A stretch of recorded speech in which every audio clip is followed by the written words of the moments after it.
தகவல் அறியும் உரிமை சட்டத்தை ஒன்றிய பாஜக அரசு ரத்து செய்வதை அனைவரும் ஒன்று சேர்ந்து தடுக்க வேண்டும் என்று மனிதநேய மக்கள் கட்சி தலைவர் ஜவாஹிருல்லா வேண்டுகோள் விடுத்துள்ளார்.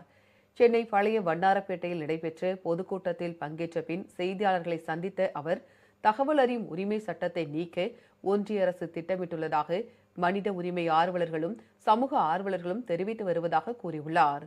தகவல் அறியும் உரிமை சட்டத்தின் கீழ் பிரதமர் நிவாரண நிதி தொடர்பாக எழுப்பப்பட்ட கேள்விக்கு ஒன்றிய அரசு பதில் அளிக்காதது விவாதத்தை ஏற்படுத்தியுள்ளதாகவும் அவர் தெரிவித்துள்ளார்.